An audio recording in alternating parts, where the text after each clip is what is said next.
I want to make a big difference to how young people learn and how teachers teach. That's my ambition. This is the first in a series of video logs that are all about great learning. The key question for me is not how do we learn, because clearly we can learn many things in many different ways, and we do.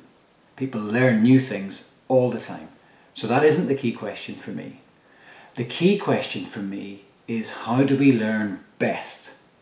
And we know a lot more now than we did, say, 20 years ago about the process of learning, and we've also learned a lot about those ways of learning that are more effective and those ways of learning that are less effective.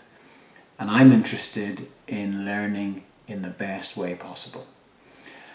The place to start, I think, is with some understanding of the learning process itself. Teachers should have some understanding of how we actually learn, because if you don't know that, then how can you promote great learning? So, how do we learn? I want to begin by telling you a little story that's all about Ellie the pink elephant. And this is Ellie. There she is.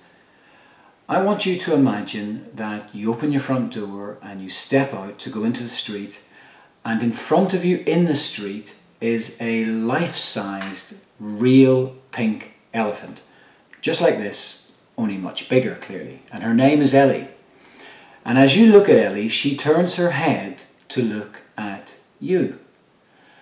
And the next thing she does is she raises her trunk like this, and she squirts a massive jet of water high into the air. And some of it falls in the garden, but some of it also falls on you. It falls on your head and it runs down your face just like that. So picture that in your head. The water falling down your face from this pink elephant who squirted it high into the air. The next thing Ellie does is she winks at you, just like that. And then she clomps off down the street in the way that elephants do. We can't see inside our brains, but scientists can. And what they have seen is that inside our brains there are 100 billion brain cells. Many of them are firing all the time. Some fire less, for example when we're asleep, but there's a cauldron of activity going on in there all the time. And inside our brains there are millions of spiders' webs. Cells linked together to record events that have happened to us, experiences we've had, and learning experiences that we've had as well. And the story of Ellie the elephant has created in your brain a new spider's web with connections between those cells. Every time you recall that story, if you recall it now in your head, going out, looking and seeing this elephant in front of you in the street, it's pink, it's real, it's looking at you, it squirts a jet of water and some falls on you, it winks at you and it clumps off. Recall that story.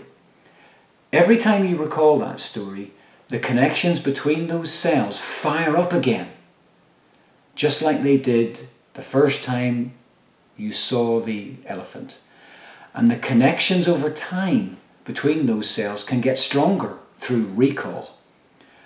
And at its most basic, that's all there is to learning. A series of connected cells that can be strengthened through recall and the proper use of learning strategies. So that's how learning takes place. And how does that help us with great